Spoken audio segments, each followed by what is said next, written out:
Hello.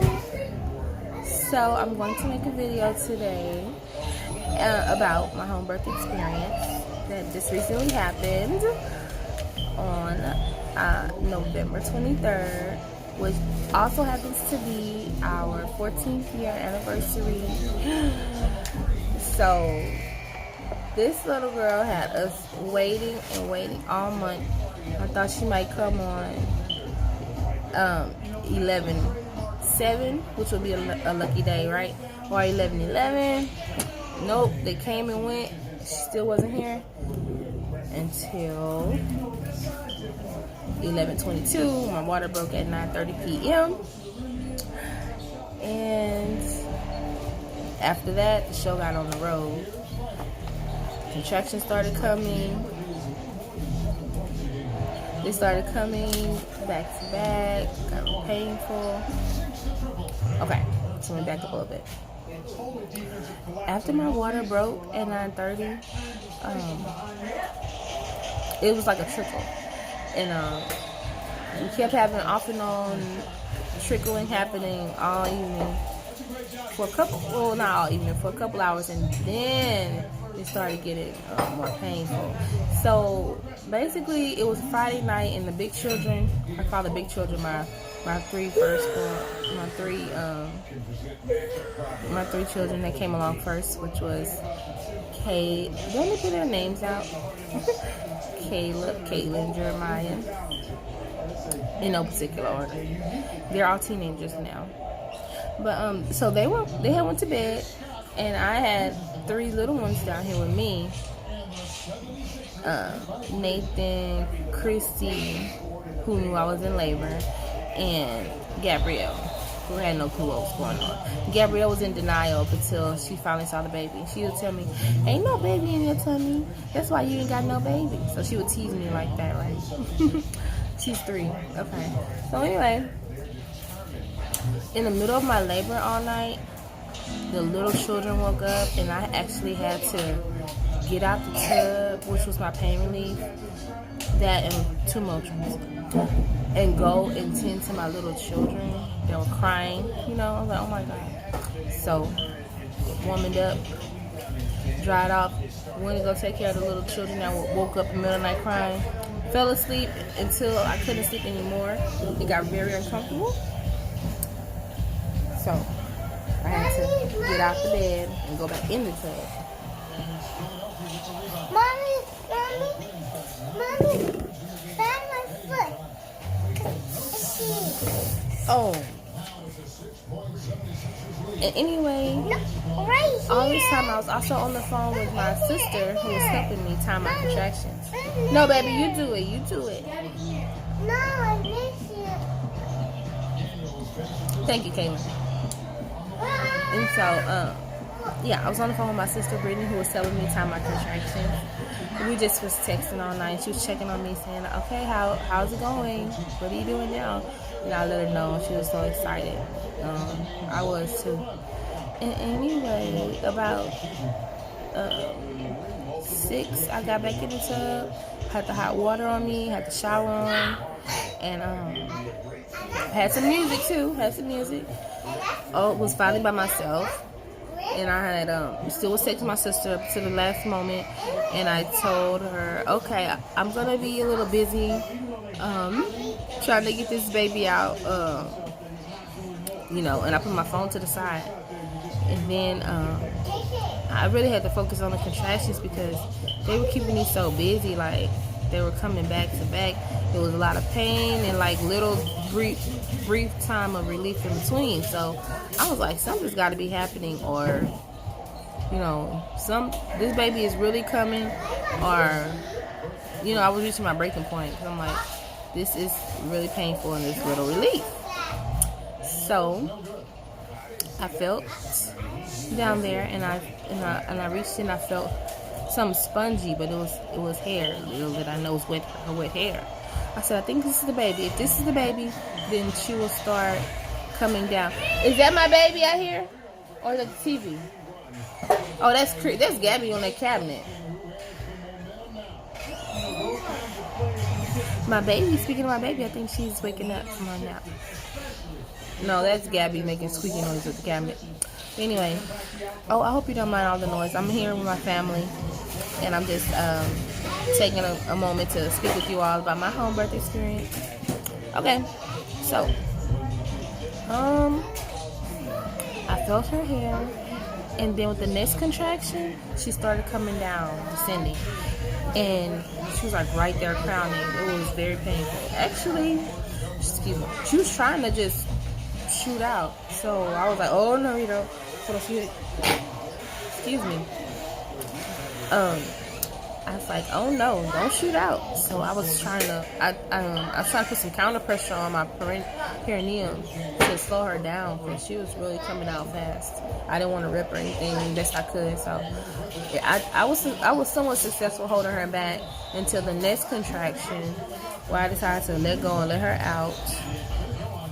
Her head out, at least. Her head came out of the water, and I stayed there. I didn't get up yet. I stayed squatting in the shower, in the tub actually, until the next contraction, where I breathed out the rest of her body. Oh my God. Up until that point, I'm describing this as turn the oven off today, baby, as hard and amazing, because those contractions, that pain was hard. And the fact that she came out like she did, and that we did it, was amazing. So my sister, I pick up the phone and I call my sister and let her know, hey. I video chatted her and let her know that the baby was here. She was like, oh my God, how did you do that so fast? That's Gabrielle. And so she was all amazed, and we heard our 2-year-old crying in the room. So she called my oldest daughter, our oldest daughter, and had her come and take care of the 2-year-old. While I'm sitting in the tub with the newborn. Little by little, the news got around upstairs, and the little one and the big one started coming downstairs to check on me, and they saw they had a new baby sister.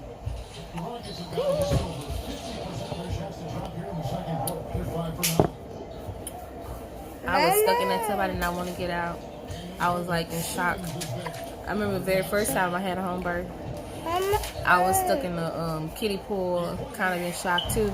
And I asked my sister, the same sister I was on the phone with this time, I asked her to go get me some wine, some champagne, because I had already had my toast afterwards. She gave me a cup, and I just guzzled it down. And then I asked for another one. On my third one, she's like, okay, that's enough. So I didn't have any of that this time. I just had to, breathe it out. Speaking of breathing it out, that's something that I'm really going to take with me after this birth, is that when I'm in those tight situations, like labor or just other ordinary stress, I can kind of breathe through it. I can breathe through it and get through hard moments without alcohol, without cursing somebody out, but by breathing deeply. Now, it's not a feel safe, but I'm finding it does help. It does work. Breathing through those tough moments. So, my husband wasn't with me this time. He was out of town at work, so I was just with the children. Luckily, my sister and my dad decided to come visit and pick up our 2 oldest daughters for the Thanksgiving break. So I had some adults in the house to come and check on me and bring us some food, and my sister brought some clothes and diapers for the baby. So the baby was all set. I left the umbilical cord and the placenta intact for well over 15 minutes. I actually curled up in the bed with the placenta and the baby because I wasn't quite ready to cut her umbilical cord because I thought it would drain more. I wanted to drain all the blood out of it that I could, because I heard that a lot of the baby's blood and nutrients was in the placenta, so I wanted to leave it attached as long as possible. Mama, yes. can I ride?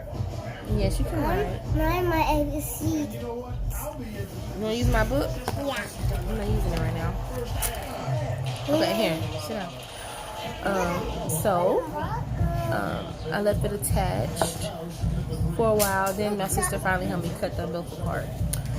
Okay, so I've successfully have had home births and was able to get the birth certificate relatively quickly, afterwards, by doing the footwork. You have to go to the vital statistics office and you have to get the paperwork that you need to verify that you were pregnant and that you did have a live birth, etc., etc. Okay, so this time I did not go right away to the doctor. Even after my stepdad offered to take me, my husband was willing to take me once he finally got home later that same evening. My mom was urging me to go. Everyone urged me to go to the doctor and take the baby to be seen. But I felt okay. I was tired for one. And I didn't want to leave all the children at home unattended.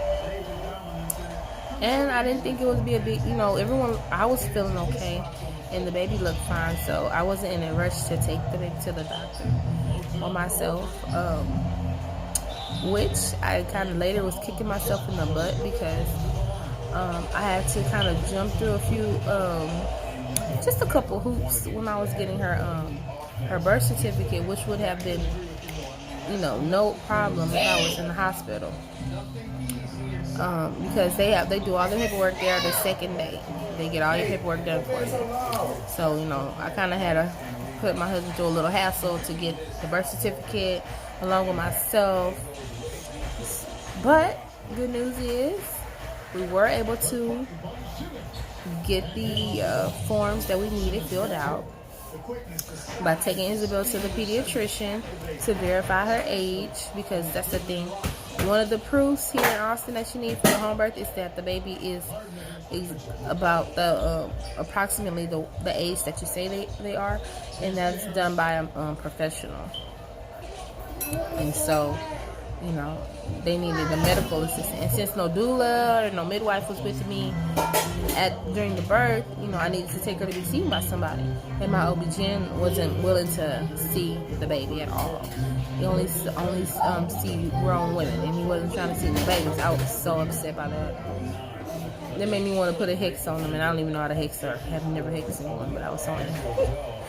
But that's his choice and his, not to see children. So I had to figure out something else, and we were able to go to the pediatrician and get her seen. So anyway, she has her birth certificate coming, and she is so beautiful. That's our anniversary gift. For some reason, everyone is not as excited about your wedding anniversary as you are. So I took it as a good omen that our child was born on that date, and I'm very, pleased with that. I'm glad she decided to wait until the 23rd. And